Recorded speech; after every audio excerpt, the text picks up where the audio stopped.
All right, now for what I'm actually going to get canceled for, let's hear Patrick's new segment. What do you have to? Goodbye. Good seeing you. I'm not on this episode anymore, dude. Anthony, I think you're feeling bad about what you said earlier. You don't have to leave, sure. Dude. I can't wait for the intro next week where you're like, Anthony. Why do you guys think you're going to get canceled for my segment? I mean, maybe prove me wrong. Okay. Well, I have a segment that I've been working on. I figured we could just do a little bit now, maybe a little bit next time. Basically,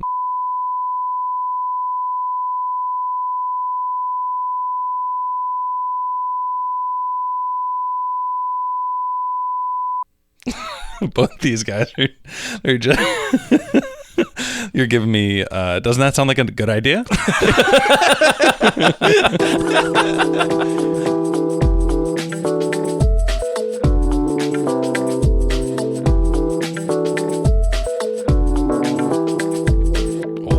And that's how you know it's time to start a brand new episode of Lucky Paper Radio. My name is Andy. I'm here, as always, with my co-host, Anthony, co-host of the spikiest Cube podcast around, Maddox.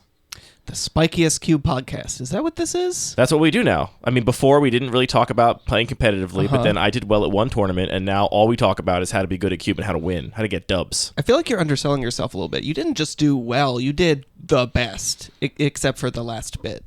Well, yeah, the last bit is kind of the important part, but yeah, this is just a Spike podcast now. So welcome all of our new listeners from like the Divination Discord and everywhere else where people are just trying to learn how to spike cubes, because that's what we do now. We just talk about that.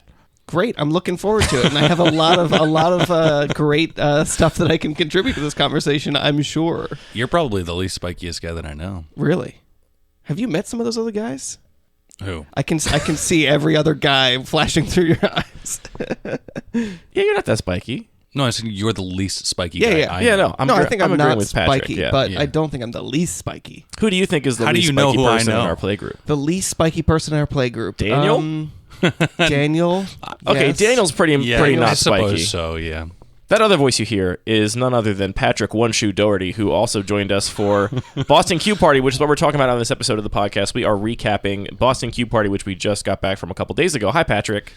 Good afternoon, everyone. Good afternoon out there in your cars, in your homes, in your little earbuds. Can you hit me with I was wondering if I could get like soundboard stuff going on for this episode. You want to hit us with a little drop? Well, can you do like air horn right here? Yeah, sure. I mean, we could do it all in post. You know, of course. Yeah, whatever you want. That's how it works, right? I mean, no, a lot of shows have a live... The editing machine is not broken anymore. Correct. No, a lot of shows do have a live soundboard where they actually just insert it into the conversation as they're going. But like a radio show. But we don't do that here. Yeah, no, break me off another air horn right here. Okay. And then maybe a little bit of... Wow, wow, wow, wow. Welcome to Lucky Paper Radio. You just did it, though. That's true. I guess I just did. Maybe you can juice it up a little bit. I'll put some reverb on it. Yeah, I'll throw some reverb on it. It'll be great. And then maybe distortion pedal, too. Yeah, sure. I can do all the things. It's weird that we're talking about it like it hasn't happened yet, because it has already. It's happening. Yeah, everyone's hearing it right now. Yeah. It's happening. We are not a spike. Fellas, I only brought one shoe on this trip. How does that make you feel? I got a good chuckle out of that when we were sitting on the train and you were like, here's something crazy. I packed one shoe for this whole trip. As soon as we got on the train, I was like, I hope something bad doesn't happen to this shoe. Which, like, is never a thought that I would have with just one pair of shoes. But if I just got that one fucked up, I would be screwed. Yeah. Yeah, how's your broken foot, Patrick? It hurts. Probably shouldn't have been on vacation. But you know me. It was worth it. We got you the chair. We got you all around. It was 1,000% worth it. Yeah. For all those listeners out there who were at the event, I was the extremely handsome gentleman in a wheelchair. The only one. The other guy in a wheelchair wasn't that handsome. Honestly, I feel bad too, because he was probably like, woo, I'm going to get a bunch of sympathy this weekend. Wrong. No, it's okay. I'm going to the ortho. I got to follow up on Monday. Okay, fingers so we'll crossed. See what happens. Yeah, hopefully it's just a bone and not like a full thickness ligament tear or something disgusting. Yeah, this is where they can actually do all the different scans now that the inflammation has gone down to figure out what you actually done in there. Precisely. How badly you busted it up. Yeah. Well, fingers crossed. Thanks. I'm sure our listeners will be sending good vibes. This podcast comes out the day that Patrick is at the ortho. Oh, excellent. Yeah, keep me thoughts and prayers, everyone. Can I just say, I want to just get it right out of the way. I think it is so cool and so funny that you dropped an episode with the incredible, iconic, legendary creator of Magic the Gathering. But it's probably also going to bring in a bunch of people. And then the follow-up episode is me just being like, what's up, welcome to Lucky Paper Radio. We had to up our guest game. It's you know, true. Went from Richard Garfield, got to work your way up It's to true. El Patricio, Yep. aka Dirt. This is also Dirt for those of you who don't recognize Patrick from past episodes from CubeCon the past 2 years. Let's just talk about Boston Cube Party. This was the Cube event we just got back from in Boston, put on by Ollie Beeks and Gwen Decker and Austin, aka Bones, and the rest of the staff.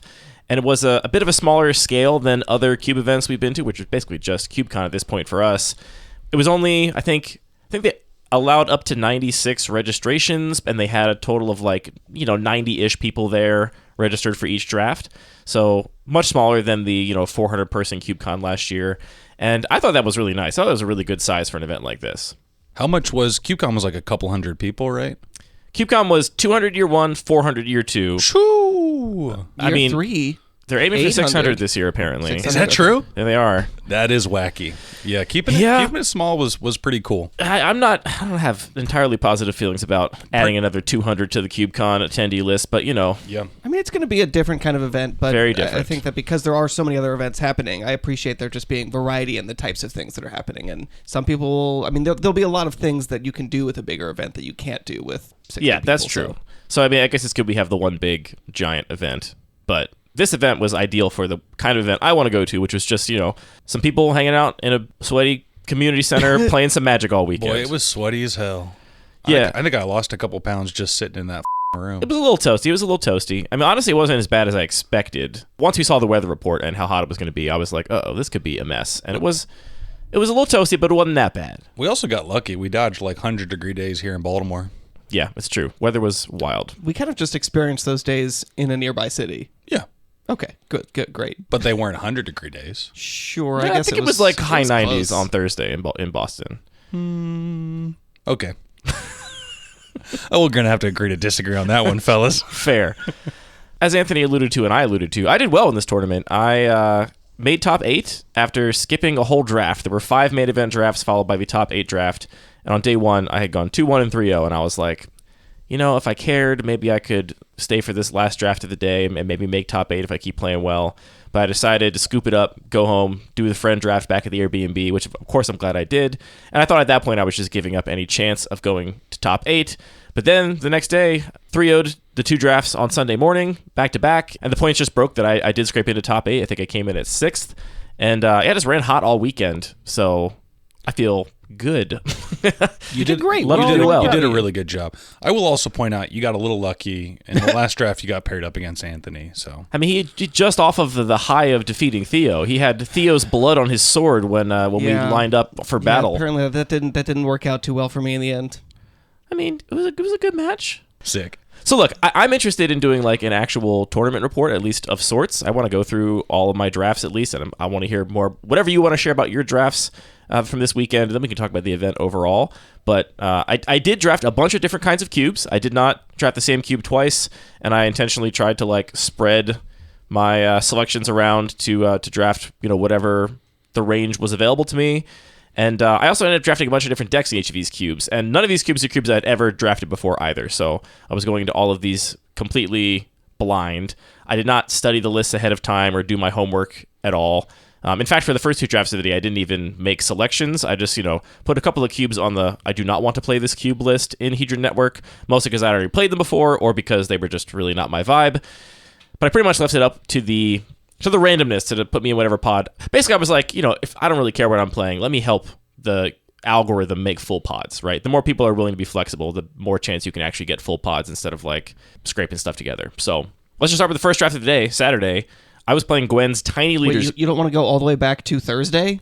I mean, we could talk about all I the... feel like we got to start there. That was the most exciting draft. Well, then go ahead. Well, we decided to take the train up to Boston from Baltimore. It's about a 6-hour train ride. It was great. It's like about as time consuming as airlines when you add everything else in, but you get to like sit and relax instead of mode switching a bunch. Cube Train was great. Cube Train was great, So and good. we drafted your Neoclassical cube, and it was just kind of sick to have a bunch of unsleeved dual lands on the train table. I was really hoping somebody was going to walk by that knows Magic and was going to be like, do you know what you're doing? Like, how much these cards are worth? And I'd be like, that would have been hilarious. I'd be like, nah, I just had these in a shoebox since 1996. What are you talking about? But that didn't happen. But yeah, we played the Neoclassical Cube on the train up. What did I even draft into that? I drafted a cool like mono white control Your deck was so sick. and it was really I was satisfied with the fact that it actually just worked and did the thing as planned for the very first game, which was, my opening hand was a couple trinkety artifacts and balance and Kajeldorian Outpost. How do you even pronounce that guy? And humility. And humility. So it's a land that you have to sacrifice an additional land, which makes it great with balance. I think I even had a bounce land as well. So yeah, that was cool. And slowly ground you out. It didn't work as well in the other matchups, but that's something I think I realized also in some of the other matchups this weekend, that if I start the draft with the deck actually doing its thing, I can take some losses with a lot more emotional strength. You're like, all right, I got to have my fun. I got to do the thing, and that's probably Sure. different than I got to do the thing in the very last game. Sure. That deck was really sick. That was, honestly, the Neoclassical drafts we did this week, and we got in two, well, I guess Three? kind of I three think if you three. count the train home, were some of the highlights in terms of just the decks that I got to see. Like, people did things that I've never seen people do in this cube before that I've wanted to be possible in this cube. Your deck being a prime example. Humility plus Outpost. I was playing a green-red, like, Madness kind of zoo deck, and I was just like, all right, I pay 3 mana for a 1/1 because your Humility's in play. Then I'll pay 4 mana for a 1/1, and you're just 7 mana for a 1/1. and you're just making them for free with your Outpost every turn. That was really sick. I love that. The more that I play that cube, the more that I enjoy it. I also really like both those drafts. I got to do, what was I doing? What happened in our matchup? You would have won if you remembered how your cards work, right? That's not quite true. It was a complicated There was a pretty narrow line that basically, like, I had to do something to force you to use your interaction at a certain time where you wouldn't be able to do Yeah. stuff at instant speed. And Andy was sitting next to me, pointed out, and I feel disappointed that I didn't find that line, because that's like feeling that kind of clever is the best part of Magic. I mean, it's a good part of Magic. So I'm a little bit disappointed I didn't see that. But I'm not going to do my homework enough to notice it next time. Let's be honest. I mean, you can't even, like, what do you do to not miss that next time? Like, this is what's so hard about being good at Magic. Like, I don't know what you do you can't study it to, like, learn not to miss that next time. Like, your line was, Patrick had a ratchet bomb, or I guess a powder keg, old school ratchet bomb. Powder keg on 2 to blow up your creature, which was giving you Shroud, which was keeping you alive. He was drafting Storm, so his only way to kill me was targeting me. Yeah, I mean, you were going to kill him with either a Brain Geyser to draw him out or Exsanguinate. And sure, yeah. You had like a commanding board presence. You had like, ton of mana, ton of cards in hand. You were basically just like, I can't beat this stupid Shroud creature. The creature that gave me Shroud. Yes, the creature that gave you Shroud. True Believer, which by the way has been overperformer, massive overperformer in that cube since I added it. Like, it just always does something in every matchup.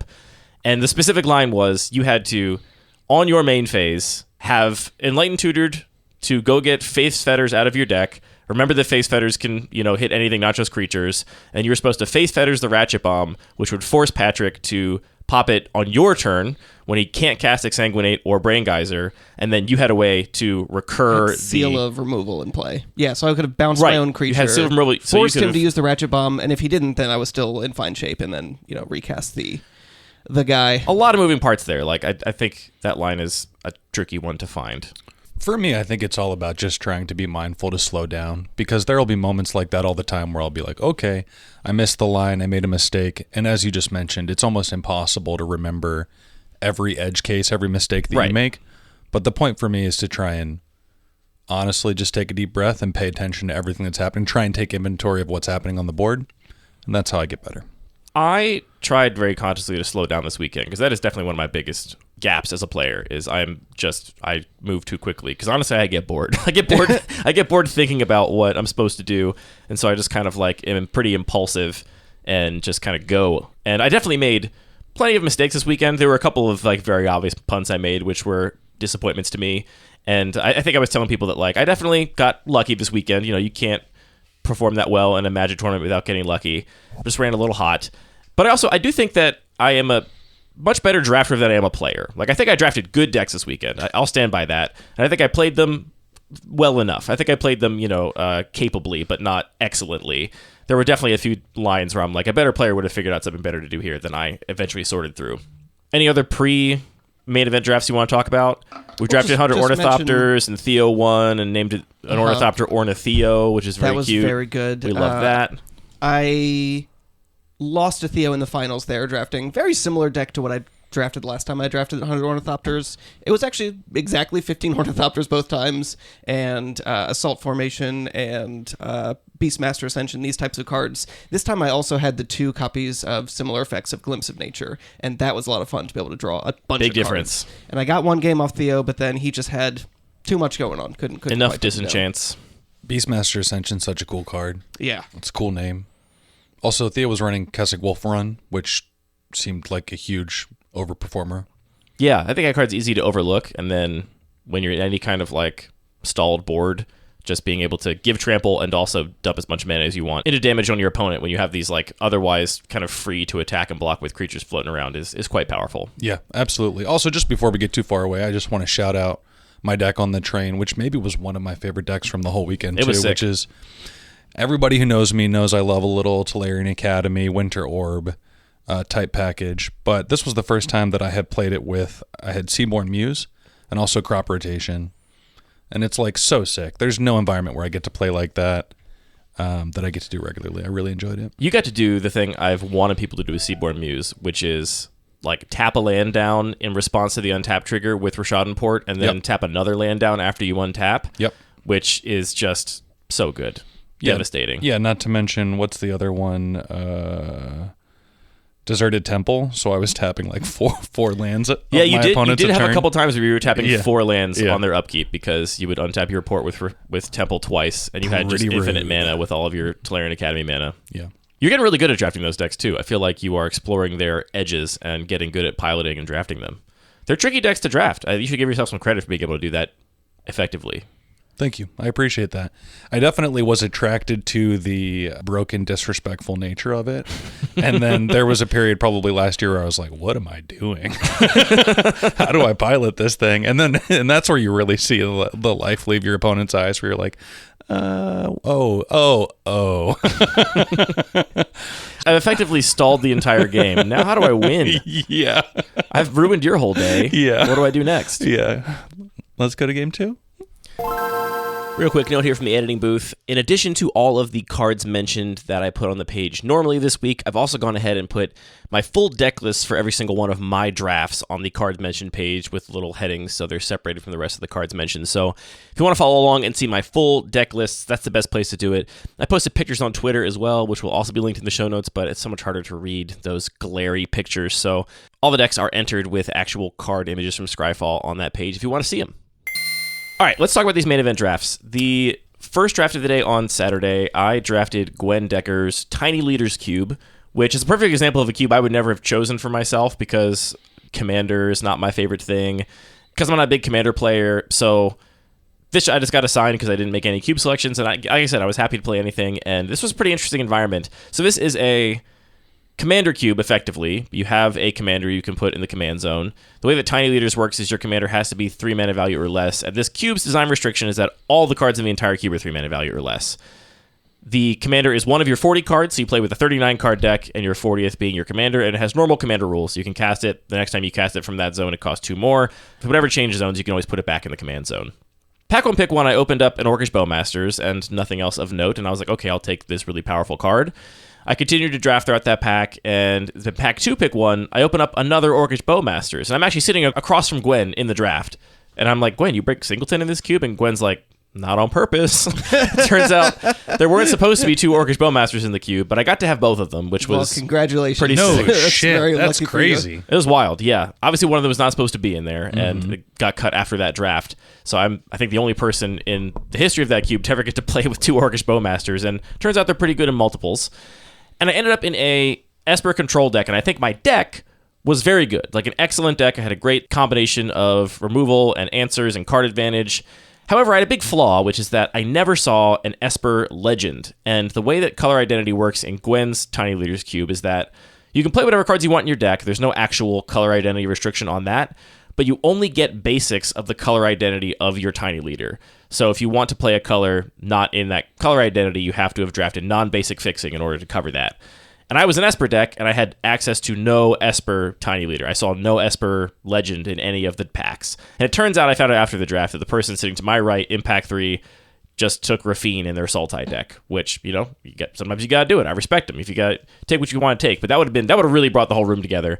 Instead, I ended up playing Marchesa, Dealer of Death, as my Tiny Leader, which is this Grixis value engine. It reads like a commander card, but it was printed in Outlaws of Thunder Junction.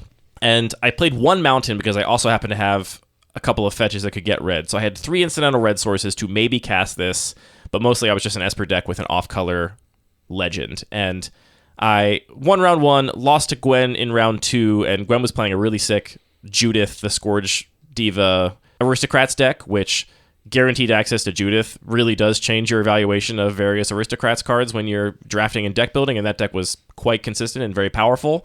I did take a game off of them, but the other 2 were not particularly close. I kind of got smoked.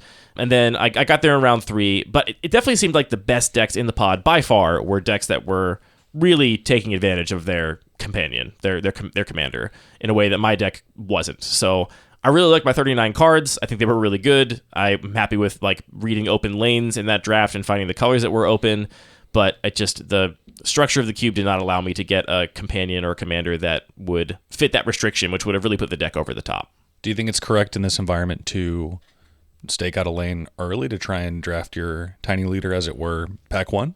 I think it depends on the commander. I didn't see any in early packs that I was really compelled by or thought were really powerful. I know that Nadu was in the cube for this weekend and has since been removed, and I would absolutely pack one, pick one Nadu and just go all in and force it at all costs. I could also totally see forcing something like Judith, or the deck that won that pod was a Zabaz, the Glimmerwisp deck, and so now you have an artifact aggro deck that always has access to a 1-drop, and also it's the best 1-drop in the modular deck. I think it's very defensible to force something in that cube if you get a good early pick that is powerful. The other thing I'll say I noticed about this cube is that everything is 3 mana value or less, which I think on the face of it you would think, well, it's a low curving cube then. And that was not my experience. All of the decks at the table, mine included, were definitely much higher curving than the Bun Magic cube, for example. Even though I have plenty of 4, 5, and 6 drops in that cube, I have a ton of 1s and 2s as well to kind of bring that curve overall down. And I would say this kind of felt a little bit like 3 drops the cube. The 3 drops were so much better than everything else. But they still only cost 3, so it's not like you're ever going to kill your opponent before they resolve a 3-drop. The 3 drops really felt like they were what decided the games. A card that I took relatively highly in my deck was Path of Peril, which is a 3-mana sorcery that destroys all creatures of mana value 2 or less, or you can cleave it for 6 mana to destroy all creatures, period. I thought this would be good, right? I was trying to find Wraths in my 3 mana value or less control deck, and this was one of the only options, and I thought it would be good, and it was just straight up kind of awful. All the things I wanted Wrath away were always 3 mana value, and I couldn't get to 6 in time to actually make it good. So if I were to play this again, I would definitely keep that in mind and, kind of prepare for the decks to actually go quite big, because 3 mana value these days by modern R&D standards, you get a ton of board impact, a ton of, virtual card advantage, ton of tokens being made, cards that can really swing a game at 3 mana, and that's really what felt defining in this environment. I'm surprised that feels more so here than in any other or whatever cube we would draft.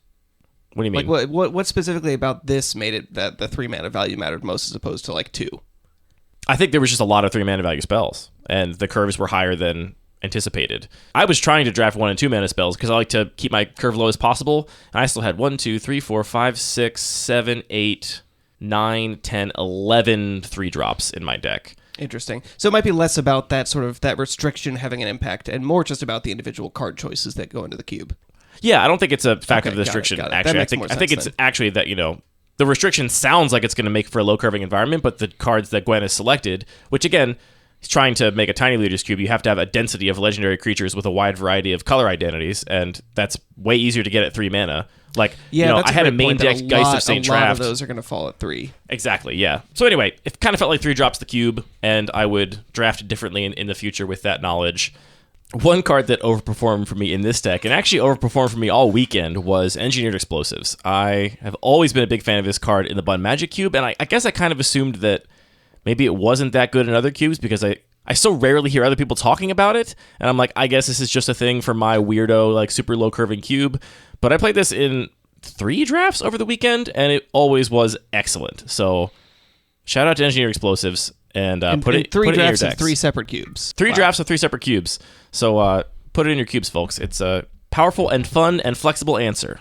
Do you want to talk about your first drafts of the day on Saturday? Yeah, my first draft was the Devoid Cube, which is a cube where everything is colorless, which includes both some colored Eldrazi, which have, or they're not colored, whatever. They're devoid. You have to have colored mana. And it's also Desert Cube. You can only put wastes into your deck, so if you want to cast some of those spells, you need to draft your colored sources. I did okay. I ended up 2-1 in this draft. I drafted Artifact Aggro, which, I sometimes try and learn from the things that people do to me in games of Magic. So, for example, the humility in the Neoclassical. I was definitely just trying to emulate what Alex had done to me a couple weeks ago in a draft of the Neoclassical.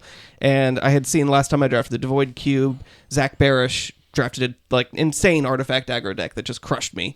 So I tried to do something similar. I also had the One Ring and Palantir of Orthanc as sort of top-end value engines that don't necessarily care so much about the life loss you're going to incur, especially from the Ring.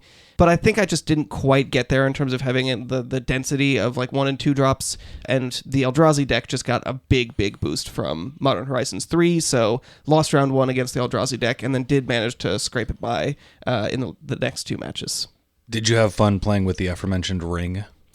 I did. I mean, drawing a bunch of cards is fun. I mostly enjoyed playing with Tower of the Magistrate, which is a land that gives things protection from artifacts. Messed up which, in that cube. Is really, again, unfortunate it didn't do anything against the Eldrazi deck, but just giving a lot of my creatures unblockable and, knocking off your opponent's equipment and stuff like that is a lot of fun. That's sick. This version of the cube is updated from Modern Horizons 3 and has a bunch of new Eldrazi treats from that set, which I heard over the weekend a couple times that the Eldrazi deck was particularly terrifying, so...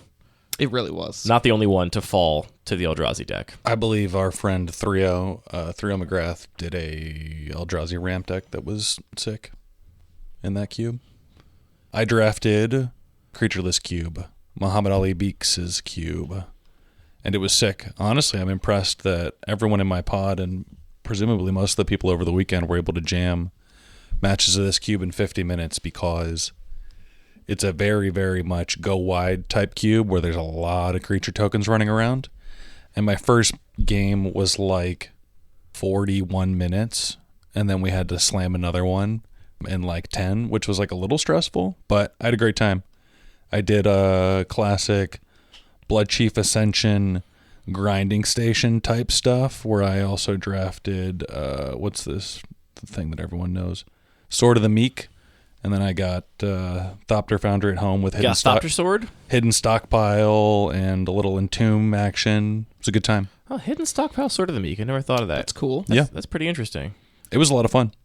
All right, Saturday afternoon draft. Worth noting that these drafts were running substantially behind their planned schedule, which I don't think anybody really minded. It wasn't like it was causing any problems, but this draft did start, I think, almost 2 hours or hour and a half behind when they had projected it to start. And I once again made no cube selections, expressed no preferences, and ended up drafting the Cube Zone, which is a vintage cube, powered vintage cube, one of the powered vintage cubes on offer for the weekend, which, not normally my kind of Magic. I have very little experience comparatively drafting powered vintage cubes and tend to like my Magic a little more on the regular cube spectrum than the peaks of power level vintage cube spectrum.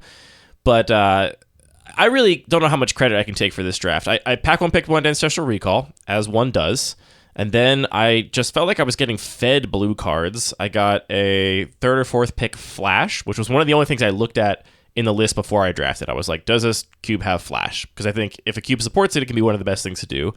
I took the Flash.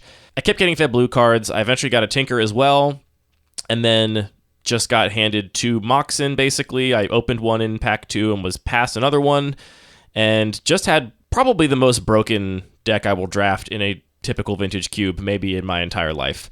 Basically mono blue. I was splashing white for Fractured Identity, and I also just had Heliod Walking Ballista combo in there, because why not? I had Mystical Tutor to go find my combo pieces. I had 4 different cards to flash or tinker into. None of my games were I had one game actually that was kind of close. Most of my games were just cast Flash on turn 2 and put in 9/9 worth of power of Triplicate Titan, and then the game is over a turn or 2 later. Or I tinker into Blightsteel, then the game is over. I had one close game against Sal, actually. Sal, member of our local play group, buddy came up with us, who... Shout out to Sal and Jess, by the way. Shout out to Sal and Jess. Shout out to Sal and Jess. They were with us all weekend. It's just true. Want to mention It's true. that. I doubt Jess is listening, but shout out to her anyway. If she is, I will say it's crazy to think about how many restaurants we'll all never get a chance to go to. So many. Anyway, Sal had a really sick Field of the Dead scape shift deck with multiple fast bond, exploration, Oracle of Moldiah effects, and I think in our game on turn 4 had made like 16 or 18 power of zombies. In the only close game I had this entire draft, I had to tinker for Blightsteel and then like use my life total as a resource, going to like 2 or 3, but he still had like, I think he had 36 power of zombies in play, and 20 of them were summoning sick because he had played 10 lands that turn and made that many zombies. So plenty of blockers for my Blightsteel Colossus, but then end step I was just like Cryptic Command, tap him down, and attack, and got there. Just not particularly close. And honestly, not even, to be frank, that fun. Like, it was fun to draft the deck, and it's fun to have like done a broken thing, I guess, but like the games were not fun. Like, I felt bad for my opponents who had like cool decks, and I was just like, here's Flash Triplicate Titan, and oops, sorry, I drew Flash Triplicate Titan again, or here is a Blightsteel Colossus again that you still have no answer for because all your removal is destroy. Like, still not my kind of magic. Must be nice. Still not my kind of magic, but I guess I'm not going to kick a win out of bed. Maybe that's why you did so good this weekend. Why? Because you were just drafting broken cubes. The first cube was tiny leaders. Instead of more fair balanced ones where you just struggle. Wait till we get to day 2, you little. I wish the listeners could see Andy's face right now. Not a video medium. Patrick and I also both drafted the Cube Zone in a different thing. So should we linger in the Cube Zone a little longer? Let's do a full Cube Zone recap. The Cube Zone. All right, hit me with some effects.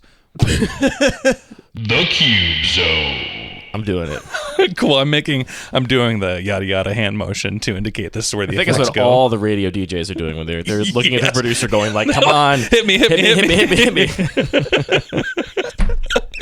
All right. So what do you say, Anthony? You had a good time? So this was also definitely not the kind of cube that I am usually looking for, and definitely not what would I draft off. And I just like, it's funny how many like cards that people think of as cube cards that you and I just did not know exactly how Time Twister works, for example. Because that one's a little embarrassing. That's not even a cube card. That's like one of the most iconic cards of all time. Yeah, but it's too expensive. It's embarrassing for Anthony.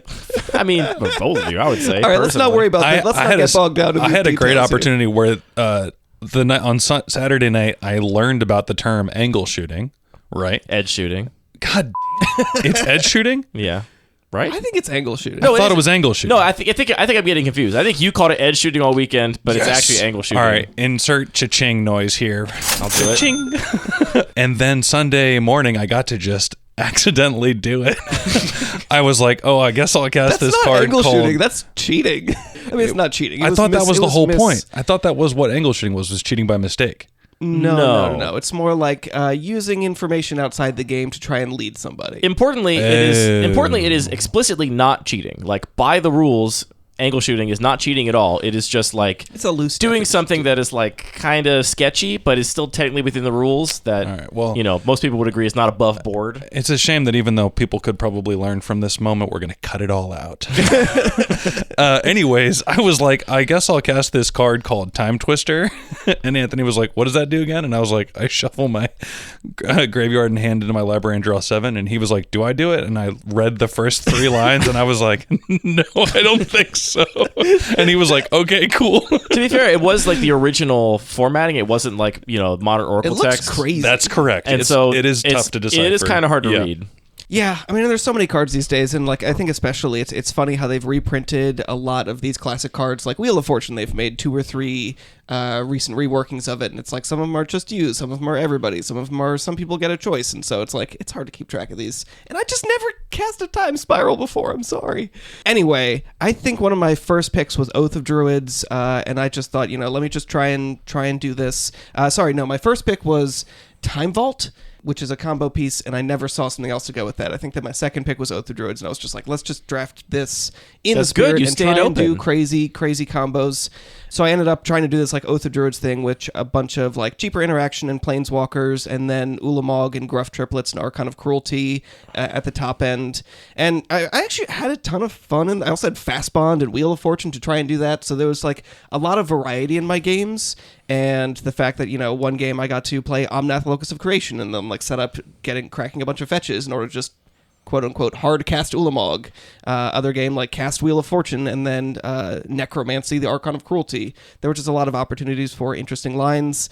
The deck didn't end up performing well in my match 2 and 3. I think my opponents were just doing like slower, more controlling things, didn't have creatures in play, so Oath of Druids didn't work, and I kind of just drew the cards in the wrong order. But I mean, again, going back to what we said at the beginning, it was really fun for me that the very first game this deck just like worked, and so then I could just feel a little bit more relaxed in the rest of the match.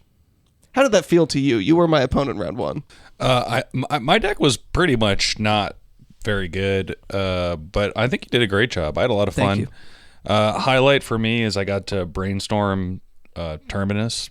I mean, that was sick. After I got Ulamog in play, You had Ulamog in play. You were like, "There's no way that I there's could lose nothing now." that could go wrong. Yeah, I yeah. didn't even make a servo, a copy with Saheeli of Ulamog because Yeah. I didn't think anything could go wrong. Yeah, Bones was looking over your shoulder like, "Damn, you're crazy for that one."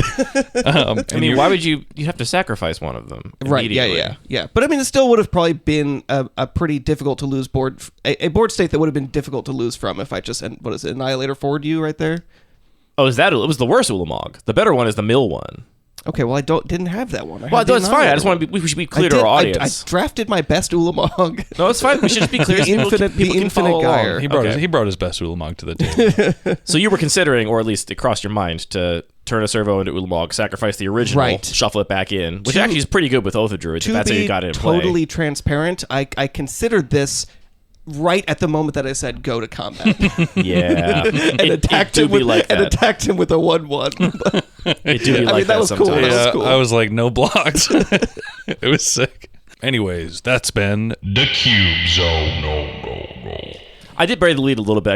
I said I didn't think I could really take complete credit for this deck, and the reason is because at the end of the draft, before we played round 1, there was a big conversation in the pod about how everybody thought that blue was way overdrafted and overrated in Vintage Cube. And it turns out that they all came in with this bias, or at least 4 of them came in with a bias to explicitly not draft blue. And so it's like, okay, I'll draft the most broken color that is explicitly the best color in this cube by far, as it is in every Vintage Cube, basically. also, Seems good. not to mention, you got past a piece of power by someone gone too soon in the cube community. Derek did pass me power in favor of Inti, Seneschal of the Sun, for his aggro deck, which can't be right, but I'll take it anyway. All right, we decided to peace out of the venue at this point and go home and do a little friend draft back home, which, do we want to recap the friend draft? Yeah, I mean, I beat both of you guys, so that was cool.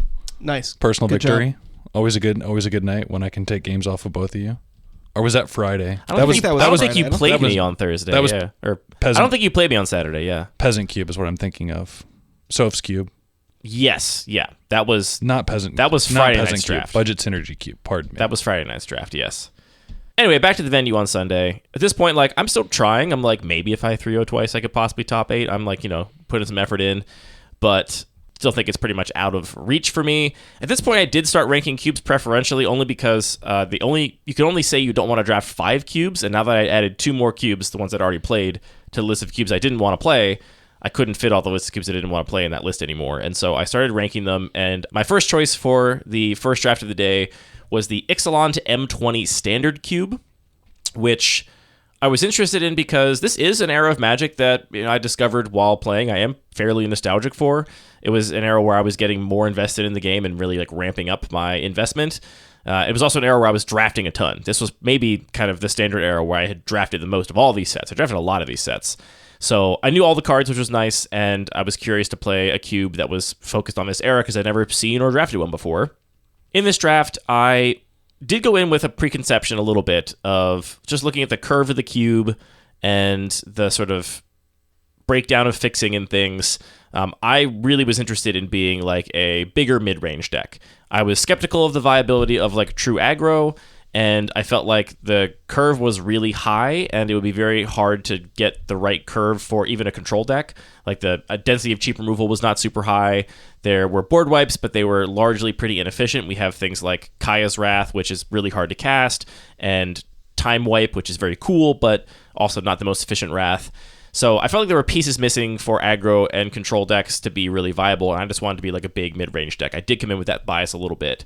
And I ended up drafting a green-red deck, which was definitely open. I wheeled all of my gold cards. I ended up with Domri, Anarch of Bolas, Gruul Spellbreaker, and Gren, Warlord Errata. Gruul Spellbreaker was the last card in the pack. I wheeled it as the very last pick, which was very cool. So my deck was definitely open, and I had a okay curve for what's possible in this cube, which is to say I had exactly one 1-drop creature. It was Llanowar Elves. Then a bunch of 2-drops, a bunch of 3s, and a couple of 4s, 5s, and 1/6 in Carnage Tyrant. I took as much removal as I could get my hands on. I had Shivan Fire, Reckless Rage, Heartfire, Lightning Strike, Wizard's Lightning for my removal suite, and I guess you could count Domri, Anarch of Bolas a little bit, as well as Voracious Hydra to sort of fight spells. The deck just worked really well. I think my hypotheses were kind of borne out. I didn't see an aggro deck at the table that was particularly scary. Round 1, I played against like a teamer deck that I think is actually pretty well lined up against me because it's very similar to my deck but had more card advantage, more actual card advantage. But my card advantage was like virtual card advantage on board. I was playing Biogenic Ooze, Nightpack Ambusher, and like Nissa Who Shakes the World and stuff like that, and just outvalued the otherwise valued deck. Round 2, I played like a 4-color greedy deck that was just trying to splash for all the best spells, and they stumbled on mana a little bit. And then round 3, I played against this poor... I still feel bad for this player who is like on what seems like a pretty good... I'm noticing a theme in your weekend. You just feel bad for all your opponents. Well, I feel bad when... Here's when I feel bad. We should talk about this. I feel bad when I'm doing the optimal thing as a player, but I feel like the cube designer has made choices that are going to make these games not fun for my opponents. And sure, I guess into Cube Zone, you're signing up to get Flash Triplicate Titaned, right? Like, that's just what you expect, so I shouldn't feel bad about that. My opponents definitely did feel bad about it. In this cube, what I felt bad about specifically is that my opponent in round 3 had a seemingly pretty good control deck, mostly blue, with like red and black splashed in for various threats and removal. And in both games, I just had Carnage Tyrant on turn 5 or 6, and they were like, literally nothing in my deck. Like, I cannot beat that card. And I'm like, yeah, I think this sucks. Like, and I don't know this cube that well. I've only drafted it once, and this is obviously no shade to the cube designer. Anna, if you're listening, you know the cube way better than I do. But it certainly felt in that match like this is not really Magic. This is just, do I draw Carnage Tyrant? And I happened to in both of our games. Smart choice. In one of them, they were still like, I can never beat this card, but I guess I will quadruple block it with all of my board to take it off the battlefield. And then I hit it with an Uncaged Fury and just gave it double strike. Wow. So, Andy out here with a combat trick. Do we have to cover this again? I will play the good cards. There's a big difference between what I like in my deck as a player and what I like in my cube as a designer. Look, I'll play the good cards. I'll do it. I'll play the good cards. We're about to get into copyright zone here. Yeah. Disney's gonna correct. It still happened multiple times over the weekend. People like semi-ironically, but also not ironically, were like, "You're playing a lifelink card in your deck," and it's like, "Of course I am. It's a good card." Yeah, you're just a big guy. You're just a big guy, and it's fun to make. It's fun to make you go, "What the hell?" Did you ever play a Triome? Did anybody give you shit for that? Oh, I'm sure he played a Triome. Yeah, and I also got yes, exactly that. I got people being like, "You have this Triome?" Yes, like. Yes, this happened to me. Okay. You. Anyway, that was my round 2, another 3-0, and it was my second round was the closest, and that was against the cube designer who had that sort of big multicolored deck that took a game off me. The only game I lost that round, and also in the third game seemed to stumble on mana a little bit, but it was a very greedy deck, and so you stumble with a greedy deck sometimes. That's kind of what happens. So that was that. So I drafted the Sci-Fi Cube, which was interesting. This was a 4-color cube. There's no green, which is similar to a cube that we've drafted here in our local group pretty regularly. It was not totally surprisingly. I mean, this game became pretty obvious. I was also going into these drafts blind and had added cubes that I had drafted as much as possible to my exclude list. This is the way. Except for the Devoid Cube, which I got put in anyway. Yeah, so it became clear pretty quickly that there was a big artifact theme. So I ended up in sort of Esper artifacts. This cube just ended up being the like most grindy, the like biggest, most puzzly, engine-y board states. I had the card Forensic Gadgeteer that whenever you cast an artifact, you get a clue, and your activated abilities are discounted by 1. So it was just kind of like nuts when I could get that going. I mostly won games. Did you say nuts? It was nuts. I mostly just won games with Whirler Rogue, just allowing me to get through with huge attackers. I did also get to live the dream, cross off this achievement of Etched Monstrosity, which is essentially a 5-mana 5/5, but you can pay Wooburg to make it into a 10/10 and draw 3 cards. My opponent had locked it down the previous turn, and then I cast Sculpting Steel to make a copy, and then boom, trigger it. And then I also had Golos, and I got to spin Golos a bunch. So even though this is a non-green cube, there were a lot of treasures actually were kind of my main way of actually being able to trigger Golos, and that's fun when you get to do it. Yeah, that's sick as hell. Just real quick to shout out Finite MTG, a.k.a. Max, a.k.a. one of the hosts of the Cube and Chaos podcast, was the designer of this particular cube, which I heard some good things about all weekend. It's definitely the kind of cube that I'm bad at. I'm bad at those kind of like engine-y, highly synergistic, big board state environments. I don't play them super well, but the people that did play it over the weekend seem to enjoy themselves. Yeah, I definitely... So you felt bad for your opponents who you were beating. I felt really bad playing this deck because I just missed a lot of triggers because there was just so much going on, and it feels really bad to be missing triggers and still beating your opponent pretty badly. Yeah. So I apologize. But yeah, I mean, fortunately some of the things said May, so I was like, technically, I didn't miss that. So we're all good here. Everything's cool. What was your Sunday morning draft, Patrick? To be honest with you, I think I only have other thoughts from the weekend that I'd like to share, but I can't remember feeling particularly excited about anything else. Well, that's fine. No pressure to talk about every draft. I drafted Derek's 540 cube, and I have to be frank, I don't remember what happened. Happens to the best of us. Yeah. What I would like to talk about is I'd love to talk about my last draft of the event, which was Sex's Build-Around Cube.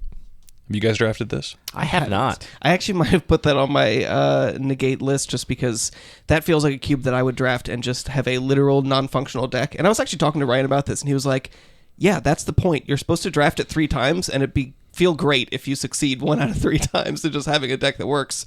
And I'm like, yeah, that's okay. Punishing. Yeah, it's very punishing. And I appreciate that he just knows exactly the kind of gameplay that he's looking for and is clear to people about what it is. I'm sure we'll draft it one day, but I just, in the context of a weekend of drafting, it was not quite what I was looking for. Hearing you say that is actually particularly validating because you did hear my one little salty gripe about my opponent, which is so funny. I don't think you told me this when I mentioned it. I had a great time. I think that cube is sick. You were in the finals of that, right? I was in the finals. It was the closest I got to a trophy all weekend. I will say, for what it's worth, I'll definitely acknowledge I kind of was drafting a little bit on easy mode. I think I was already... Oh, how do you turn that on? Yeah. Please tell me where that switch is. Can you please... Take a look. Listeners, I'm pointing to my nipples. Thanks again, Richard Graffio, for coming on the show. I was... it's been so nice to have you. I was already honestly drafting my style, which is I was drafting super low curving interactive Mardu cards, and then pack 2, pick 1, I grabbed Luris. And I was like, great, we're going to slam Luris and we're going to have some fun.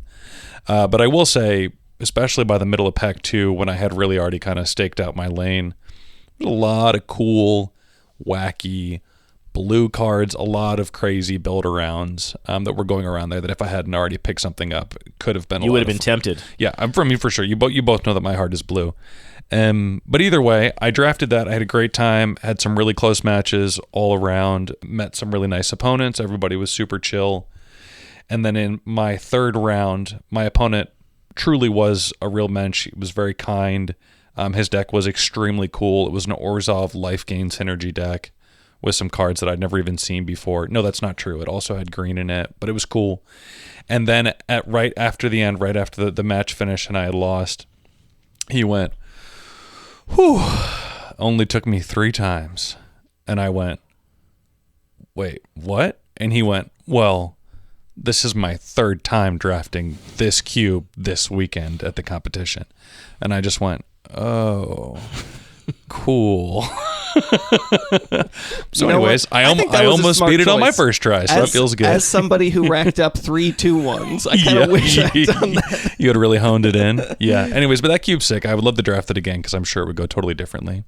Shout out to Ryan, who I had never met, who I had a nice time hanging out with and playing Yeah. Magic with as well. Yeah, I had some great games with Ryan outside of the main event. Always good hanging out with him. Well, should we talk about the last draft? We should. So we are standing around after round one, waiting for the last couple stragglers of matches to finish up and for them to update the Hedron network so we can figure out what our next draft is going to be. And I, at this point, am looking like if I 3-0, I'm almost certainly going to make top 8. I think I was in 9th or 10th. And so for me to 3-0 and not make top 8, everyone above me would have to also 3-0 that round, which is not statistically super likely. So I was like, maybe I have a shot. Like, I just got to do one more 3-0. And we're standing around waiting, get the notification, and I'm playing the IPA to Dominaria cube, which is basically like Invasion, Planes Chase, Apocalypse is the like old school Dominaria sets, plus new stuff from more recent Dominaria sets like Dominaria and Dominaria Dominaria Remastered. DMU? Is that what's DMU? God, he has no idea what he's talking about right now. Dom, DMU, and also some Modern Horizons cards. Anything that is themed on the plane of Dominaria. Yeah, but it did seem like it specifically focused on the Brothers War, I certain guess. sets. Yeah, like Brothers War and things. So I'm in this pod, and so is Anthony, and so is Theo, who at this point has lost one match on the weekend and is the number 1 points leader.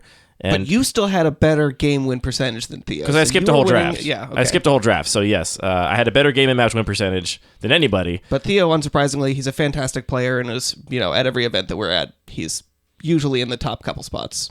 He had to have dropped 2 matches before that, I guess, because for me to still have the best game and match win percentage. Part of why that was is because you missed one of the drafts. Missing a draft means that I just got no points for it, Right. no wins, no losses. And so That's funny. if I had played in that draft and done worse than 2-1 or 3-0, then it would have obviously put my match and game win percentage down. That's like when I got my driver's license back after having it suspended for 5 years, and State Farm was like, "Oh, so it looks like you qualify for a Safe driver discount. safe driver discount because you've had no moving violations for the past 5 years." And I was like, Ding, ding, ding. I sure do. Yeah. I'm the safest driver, in Yeah, fact, of the yeah. past 5 years. So anyway, we're all in the same pod. And I'm like, okay, well, at least if my dream is going to die, it's going to die at the hands of Theo, who I have lost many a match of Magic to when he was back in Baltimore with us for that long summer. Honestly, I was just happy to play in a pod with 2 of my buds at the end of the day. Magic is great. I love events like this, but I do also just prefer playing Magic with people that I know and like than strangers. So I was very happy to be in a pod with some buds. And I did have a bit of a peek at the list while we were sitting there waiting to draft. And I have heard tell from people that have played a lot of Invasion, Planes Chase, Apocalypse, which is actually a weirdly beloved draft environment considering its nature. It is ultra slow, and as I understand it, you're basically rewarded for drafting the greediest deck as possible every time. You're playing like 18, 19 lands, you are playing 3 to 5 colors, and just trying to draft the greediest pile you possibly can, because there is nothing even remotely resembling a like aggressive creature or deck in that format. Basically, everything is like glacial. This was in the aftermath of the Urza Saga, brokenness, where they kind of had this wave of conservativeness through Magic R&D, where they were kind of taking things very carefully to make sure they didn't break things again, and as a result made a bunch of kind of wildly underpowered sets. But they're beloved nonetheless. Knowing that, and also peeking at this list, I definitely went into this draft thinking what was going to matter was cards, not life total or like board presence. Like card advantage was what was going to matter. I chose to take the draw a couple times in this cube. I did put 18 lands in my deck, and going into the draft, I was thinking I'm just taking 2-for-1s and mana fixing over pretty much everything. There is also a pretty wild power band in this cube. There are cards like Tatyova Benthic Druid in a cube with almost no removal that just generate incredible amounts of card advantage, way more than you could ever generate in the Invasion Plane Chase Anthology days. Yeah, and that was... I opened a pack that had Tatyova and also In Bolus's Clutches, which is a 6-mana mind control. And I was like, this is a hell of a pack. Too bad I'm passing all of these cards because I'm drafting goblins. Yeah, I mean, I was playing Ancient Spider in my deck, which is a 4-mana 2/5 reach first strike in the same environment that Tatyova is in, or some of these other more messed up cards. So I was also like going to take fixing really highly so that I could afford to take any weird power outliers that came along in packs 2 and 3 if they popped up. So my first 3 picks were 2 landscapes. These are the new lands from Modern Horizons that you can sack to get a basic or cycle for, a full shard or wedge worth of mana, and a Yavimaya Coast. I took all fixing lands in the beginning. And then I just started taking gold cards, basically, and ended up with a deck that was exactly what I had planned. It was a full 5 colors. I took any playable fixing lands whenever I could, and I specifically prioritized the ones with the types. So there are the fast lands in this cube, or the check lands. There's a cycle of check lands in this cube, the ones that come into play untapped if you control one of the types of mana they produce, but they're not typed. And then there's also just tapped typed lands. And I took the tapped type lands over the untapped mana fixing every time because I did have a couple of domain cards in my deck, and I really wanted to get to full domain for things like Territorial Morrow and Ordered Migration. Do you want to talk about your draft before we go through the results of my draft, Anthony? Sure. Because you were in the same pod with me. I ended up in a pretty different spot.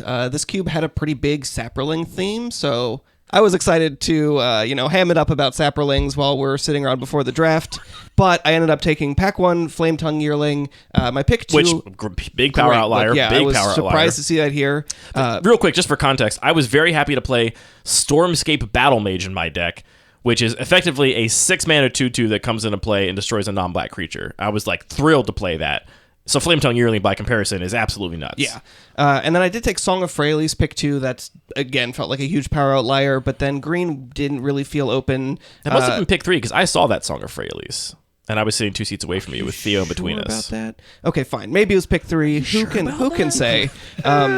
So I found my lane in green-black. Not green-black. In red-black. And it felt pretty open. I felt very validated by having a couple picks that had multiple red-black cards in them and got both of them back, including Garna, Bloodfist of Keld, which just is a kind of crazy card advantage engine, and Lagomos, Hand of Hatred. These cards also work really well together. I only had a couple actual old border cards in my deck, including... That's the way to do it properly, I think. Cauldron Dance, Urza's Rage, Gem Palm Incinerator, and Strafe, I think were the only ones. Yeah, I think I was pretty overall happy with my deck. Maybe it's also worth mentioning I did have Urza's Saga.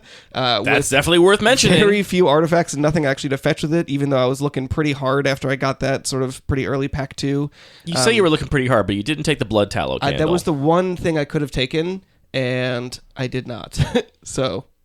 that's true. I also didn't have any fixing to speak of, and I think partly it was because maybe everybody else was just on the same strategy that you were on. I was 2 seats to your right. That's a big part of it. Yeah, and there might have been one other...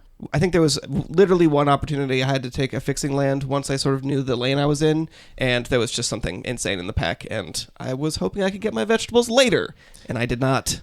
I think it's worth mentioning briefly here the nature of the fixing in this cube, because... I'm a big advocate for the idea that the density of fixing does not actually really affect how viable multicolored decks are, and I still stand by that. It has matched my experience in drafting all kinds of cubes over many years. What does definitely affect it, though, is the nature of that fixing, and in this cube, there are no fetches, and there are no shocks, so you're not building a fetch shock mana base in any sense. You basically just have a bunch of various duals and tri-lands, and what that means is that every time you take a fixing land, you are just making it better to draft more colors. Because with fetch lands and fetchables, whether they're shocks or duals, you can draft, 9 fixing lands that are all just red-black fixing lands, right? Because you have a bunch of fetches that can get many colors, but they just get your on-color shock, which you can't do here. As soon as you start taking lands, it's well, do I splash this? Of course I do. And it just snowballs into this, you should just play more colors all the time, is what you're being encouraged to do. And then decks like yours, just a normal red-black deck, get punished because there's just only so many red-black duels, right? This didn't have a ton of fixing. I want to say there was 50 in a pretty big cube. So there were 5 lands you could possibly have opened and got past. Whereas for me, I could take any one of those 50 lands for my 4 or 5 color deck and be very happy with it.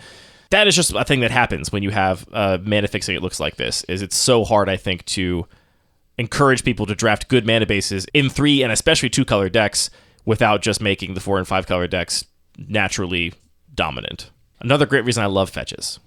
Yeah, I would have been in a much better situation if I had some better fixing. I was heavier red, so I was able to sort of skew my mana base that way, but still, that's kind of how I lost games or had difficult games.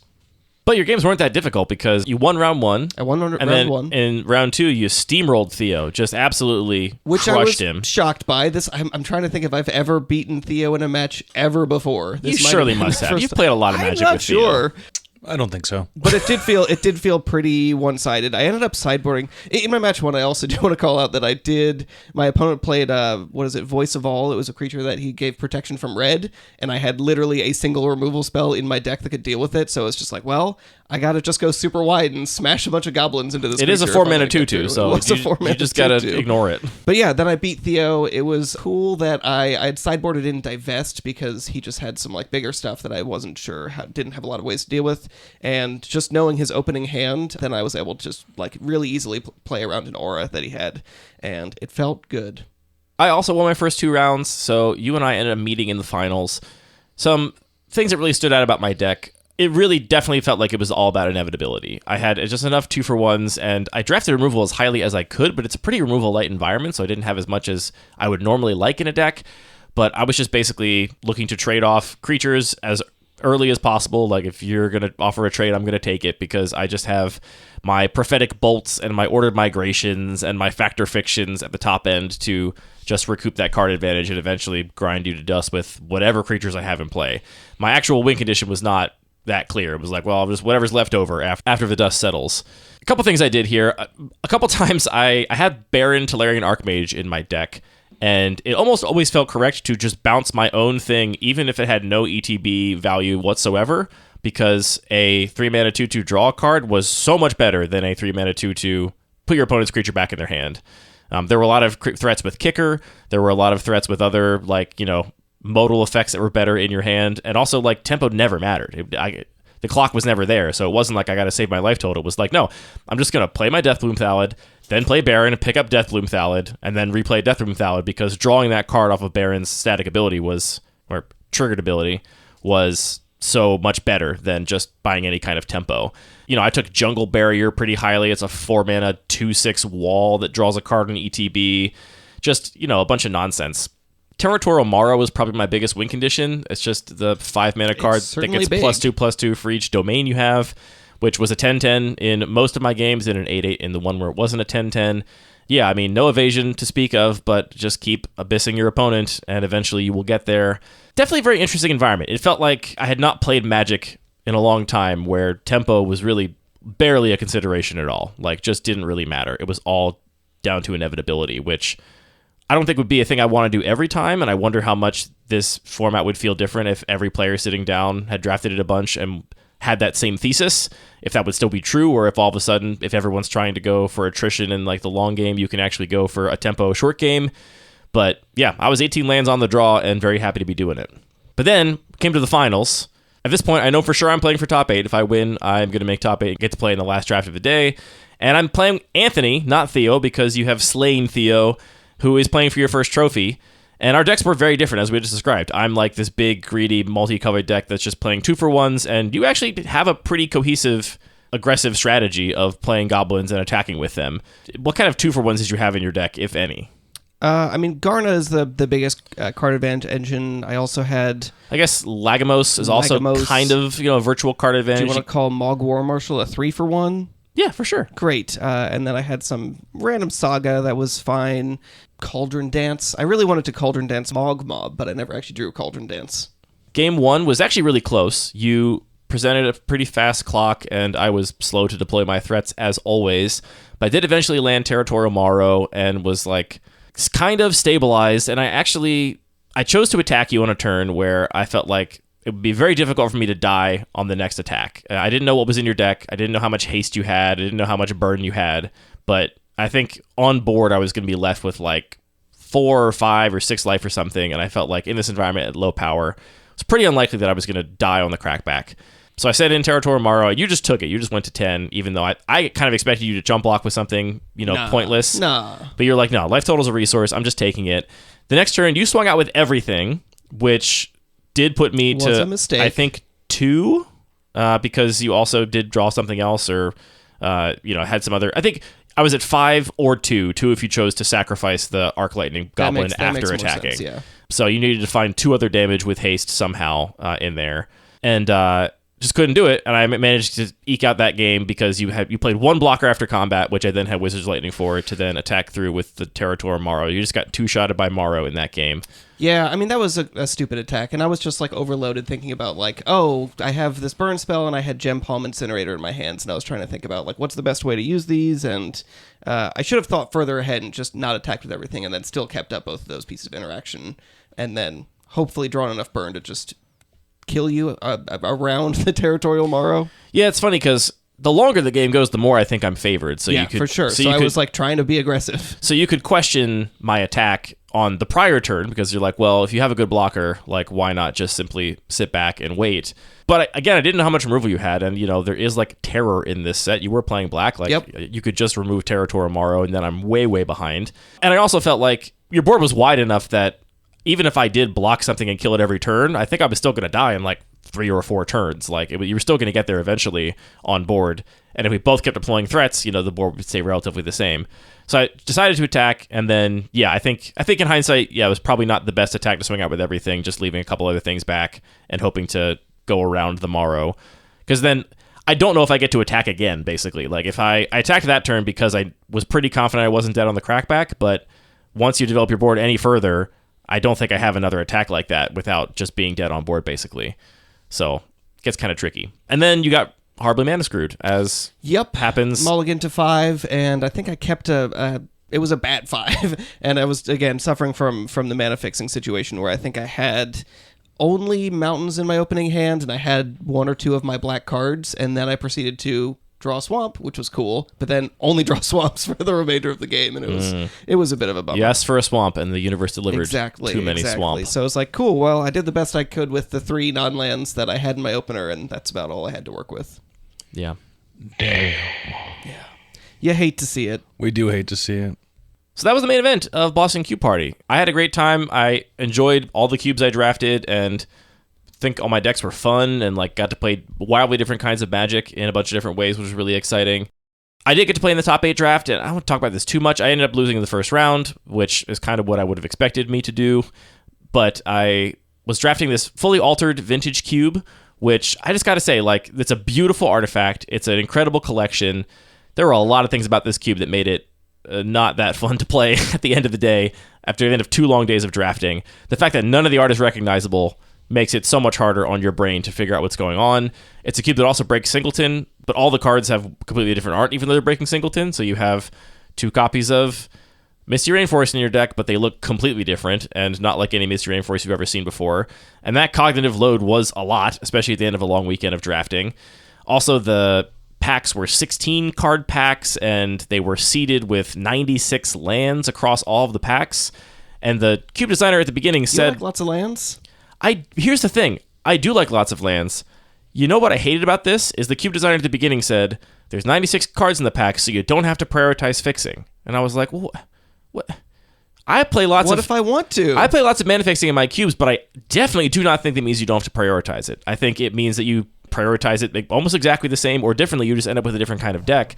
The idea that you would put so much fixing in your cube that you think that it's correct to literally not prioritize it really just hit me the wrong way. I was like, ugh, I don't want to do that. And then like the packs were also seeded very carefully, so there were like 2 cards of every color, or up to 2 cards of every color. Any one of those slots could have been a gold card, apparently. But it meant that like I knew for sure that blue was wide open in my seat. Like I took a fetch land first, and then I think a Mystical Tutor, and then I just saw in the next 5 packs that nobody had taken one of the mono blue cards. Now they could have taken a gold card that was largely blue, obviously, and I think that might have happened, but I just got such a crystal clear signal that blue was open in a way that I found really not rewarding. Like I didn't work for that at all. I just saw 2 blue cards in every pack and knew that nobody was taking mono blue cards, which was whatever. I ended up with a Bant control deck playing Uro as a win condition, and it was a fine deck. I actually played in my round 1 the person that ended up winning the whole event, that won that championship draft. They had a Mishra's Workshop aggro deck with 2 copies of Arcbound Ravager, which they break Singleton for in that cube, which was quite potent. And the game 3 was really close. What it came down to truly was that my opponent had a Lion Sash, which prevented me from being able to flash back my Cryptic Command to buy 1 more turn so I could Mystical Tutor for Wrath of God on my upkeep and cast it, which I think would have turned the corner. They were like almost hellbent at this point, and I had a full grip of threats. But yeah, Lion Sash just cleaned up my graveyard and wouldn't let me do it. So I think the deck was actually still fine. It was a good deck. I'm proud of the way I drafted it. I think I actually piloted it pretty okay too. I definitely played much more carefully in the top 8 draft, partially because a judge was watching the whole time, also because I had Triumph of St. Catherine in my deck, so I had to be very careful to draw in an appropriate way for Miracle to not. That's important, yeah. And the judge was Bones, who was a good friend, and I was just like, look how good I am at drawing for Miracle, Bones. I'm doing it every time. He's like, you're doing such a good job, Andy. That's what judges are there for. Yeah, I was totally happy to scrub out of the championship draft and head back and hang out with my buds. And that's Boston Cube Party, which was a ton of fun. I think it was a great event, and there are more and more events of this size cropping up all over the place, and I am excited to go to more of those because it was just, it was a little more chill than CubeCon. It's much easier to get to CubeCon for us from Baltimore, and just the right vibes for me, the right kind of event for me personally. Yeah, I mean, I think that people were there to be somewhat competitive. People wanted to win, but at the same time, all of my opponents were extremely gracious. If triggers were missed, people mostly sorted things out or were willing to give you a couple extra seconds to figure out a complicated line, even if you weren't really sure if you could find a way to actually close out a game or get yourself out of a tough spot. So I really appreciate all my opponents. I really appreciate all the organizers for doing a great job. Even sort of powering through some last-minute challenges with the event space and just figuring out how to make it work was very impressive. That is similarly how I'm feeling. Looking forward to more of these little events, as you mentioned. It's nice to do things that are around 100 people or less. The vibes are good. It wasn't super spiky, I think. I didn't see many people spiking it and being a little sweaty about stuff, which was nice. I saw a sweat. I saw a drop of sweat or two. I mean, it was 95 degrees but overall, in Boston, so I was sweating for sure. Yeah, overall it was it was pretty chill. And again, I think for me, the most fun that I had, to be quite honest, were the times that we also had outside of the event, just hanging with friends and people in the community. For sure. I'd like to shout out to Jet. Yeah. Got a chance to meet and hang out with Jet. First time meeting Jet in person. IRL. Yeah, a true legend. Top-notch dude. We love Jet here. Great at Super Smash, great at drafting and giving feedback, great at having a sarcastic sense of humor. Very much enjoyed that. Top points all around. Yeah, for sure. A+. Also, thinking about highlights of the weekend for me, I know you guys stayed home, but Sal and Jess and I went to the Isabella Stewart Gardner collection, which was so cool. Beautiful, huge building that she designed to keep all of her personal art collection and be able to share with people. So big recommend if you're into museums to check that out in the Boston area. Awesome. I also have a new segment that I'm sure is going to be a fan favorite that I'd like to take us into. I realize we're going long, but it's been a big... Before you take us into whatever this new segment is, I'm going to have to heavily edit. I also want to specifically shout out Bones, and who's the head judge of the event, who I know from talking to the organizers of these events, goes out of his way to make this happen, even though the organizers often don't have the type of budget you'd normally have to hire a head judge. Bones just loves Cube and wants these events to happen, and it would be so much harder to do it without somebody like him willing to step up and make it happen. So Ollie, Gwen, Bones, the rest of the judging staff, these events are not run for any reason other than they think they are cool and want people to have a good time, because they are not making any money. I'll tell you that much. Weren't there only 3 judges? There were 3 judges. Yeah, it was. You can't name the other 2. One I know had my name. The rest. One I know was Andy. Bones and the rest. One was Andy, but I don't know the other person's name. No, sorry, I don't know the names of the other judges. My final request: let's do a pack one, pick one. Oh, we don't have time for that. I actually have to eat lunch before my next meeting. We never do a pack one, pick one anymore. Well, sorry, you got to come back so we can do a pack one, pick one, because this episode of Lucky Paper is officially over. Real quick, I want to mention the events page on our website where we have other events like Boston Cube Party listed there. Steel City Cube is coming up in a month. Anthony and I will be there. That event previously sold out and now has a few more tickets available. So if you are in the greater Pennsylvania area and interested in coming to Pittsburgh to play some Cube at the end of July, check that out. There's also many other events on there to be checked out. So we're adding more events really pretty often. I get an email once every couple weeks where it's actually, I'm doing one in Germany. I'm doing one over here. I just add them all to the page. So check it out and attend a Cube event near you sometime soon. As Comrade Zach would say, thank you both for the gift of friendship and the gift of Cube. Thank you. It's been lovely. Cube. And you as well. And also with you. Air horn. Pew, pew, pew, pew. And on that bombshell, that's the end of this episode of Lucky Paper Radio. All of our music is produced by DJ James Nasty. All of the magic cards are produced by Wizards of the Coast. This podcast is produced by Going to Boston Cube Party, and then speaking in microphones about it. Thank you to Patrick and Anthony. See you next week. Bye, listeners. Bye-bye. Bye.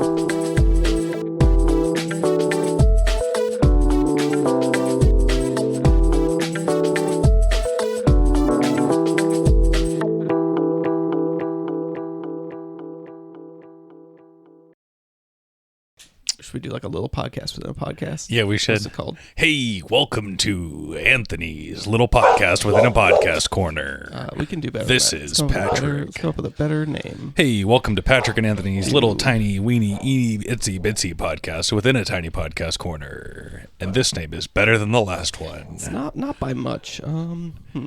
Hey, welcome We got- to what's- Tiny what's- Leaders, the podcast. What's the one that Mabim Bam did? Munch Squad. Yes, Or where we there's, talk about eating, getting nuts. getting nuts. We're getting nuts. This in the is Munch Patrick.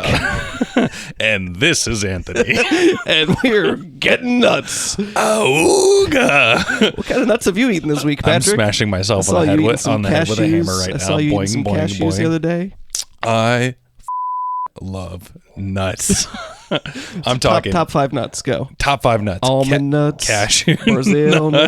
nuts. Yeah. Oh, Almond nuts. My mama, she'd say, Harold, honestly, stop naming honestly, them nuts. I love a pecan. I think pecan's sort of an Pecan, understated okay. nut.